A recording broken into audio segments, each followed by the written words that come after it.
She said the same thing again today, word for word. The exact same story about the neighbor's cat getting into her garden. The same pause before she laughed. The same way she sighed afterward and said, "Well, you know how Tuesdays are." I should have noticed sooner. This is Hollow Thoughts. I moved to Portland 8 months ago. Fresh start, that's what I told everyone.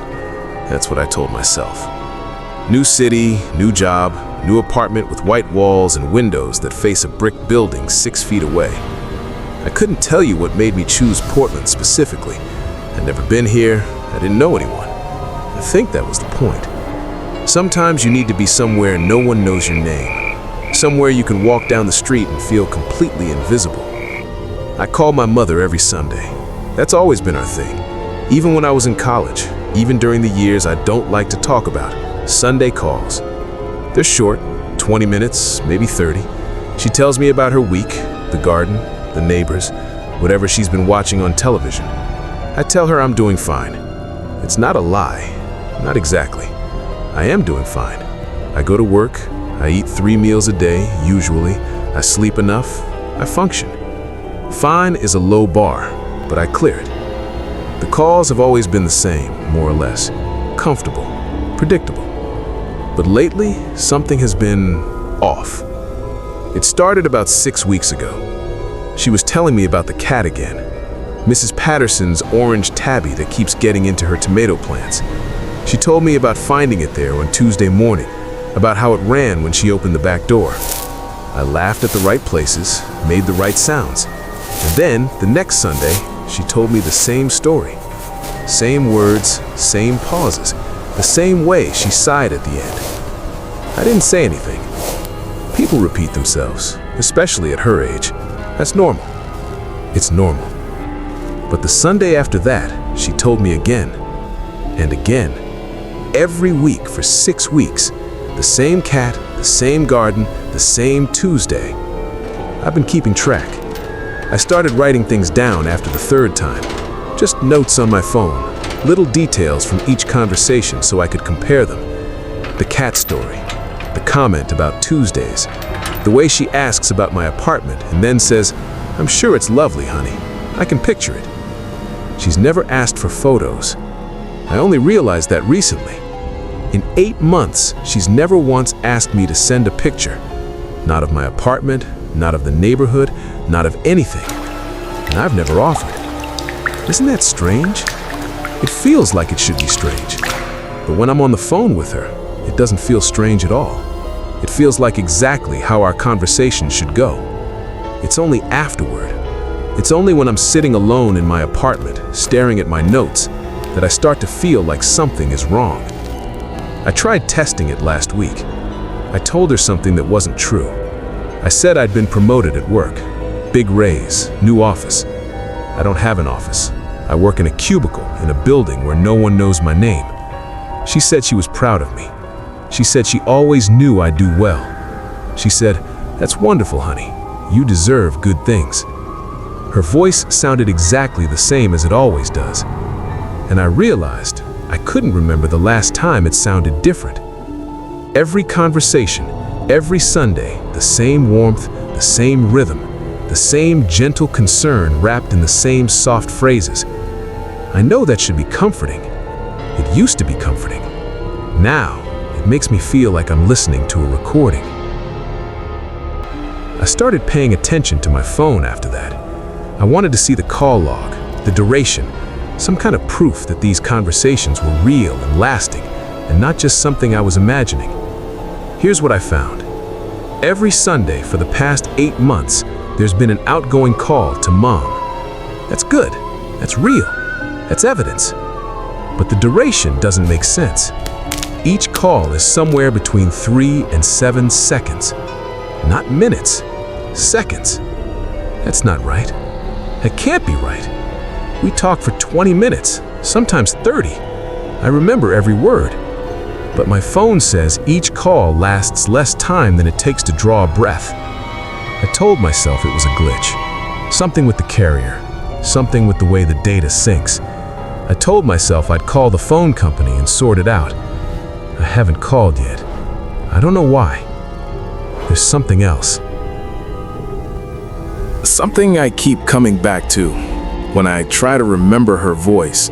Not the conversations, just her voice. I can't quite hear it. I can remember what she says, the words, the phrases, the rhythm of her sentences. But when I try to isolate the sound, the actual quality of her voice, it sounds like me. It sounds like my own voice, inside my own head, speaking in the way I imagined she would speak. Does that make sense?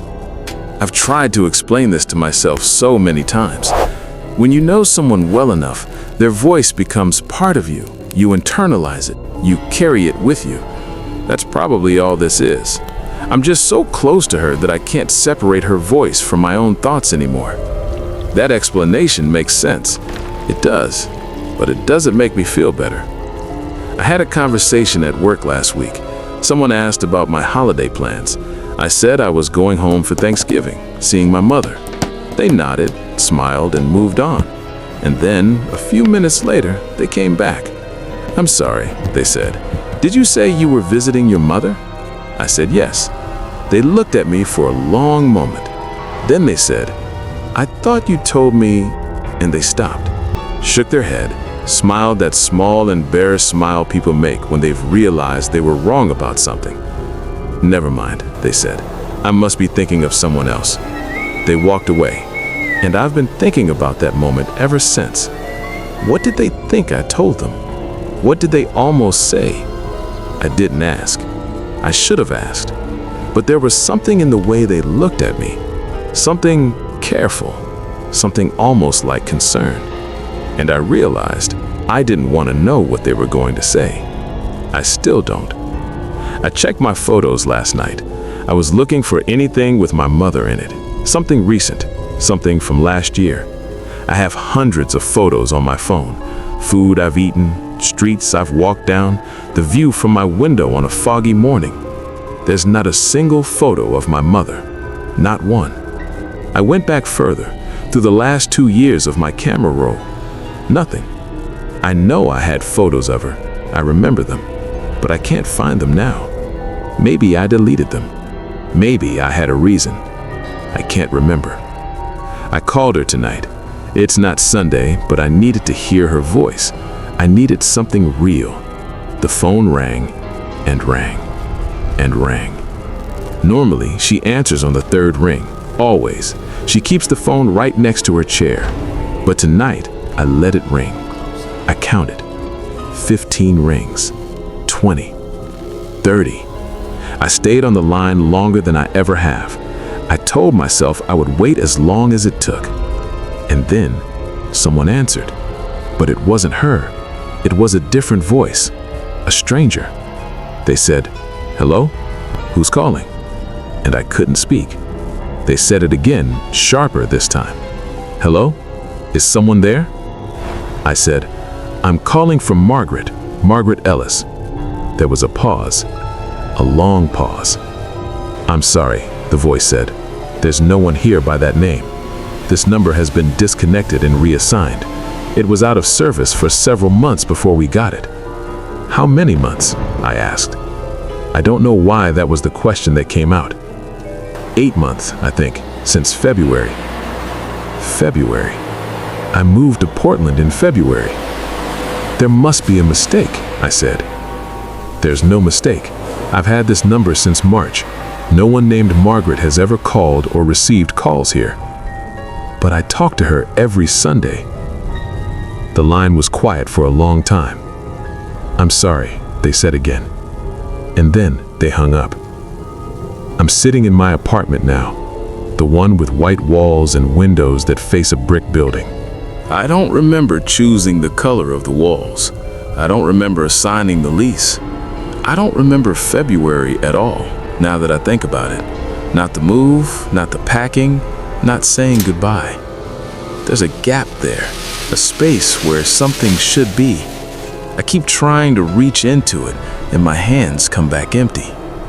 I looked something up tonight. I don't want to tell you what I looked up, but I found something. A date. February. I don't know what the date means. I don't know what happened on that day. I don't know why I can't remember. I'm gonna call her again on Sunday. I know what you're thinking, but you don't understand. I remember her voice. I remember the cat story. I remember the way she laughs. Those memories are real. They have to be real.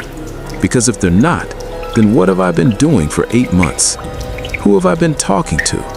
And why does my phone show those calls? 3 seconds, 7 seconds, every single Sunday. Just long enough to hear the line connect, just long enough to start speaking. Who answers? Who have I been telling about my life, my job, my apartment with the windows that face a wall? Who has been saying they're proud of me? I think the answer is in that gap in February. I think if I could remember what happened then, I would understand everything. But I also think there's a reason I can't remember. I think I chose not to, and I think some part of me is still choosing. Every Sunday when I pick up the phone and dial the number, I think I'm choosing not to listen past the first ring, not to hear what's really there, not to know. She's going to answer on Sunday. I'm sure of it. She always answers. She'll tell me about the cat in the garden. She'll ask about my apartment. She'll say, "I can picture it, honey." And I'll tell her I'm doing fine. And it won't be a lie. Not exactly. If this story made you feel something you didn't expect, if you found yourself recognizing something you've never said out loud, I want you to know you're not alone. Leave a thought in the comments, a word, a feeling, whatever you're carrying. This is a space for the things that don't fit anywhere else. And if you want to hear more, consider subscribing to Hollow Thoughts. We'll be here, waiting, in the quiet.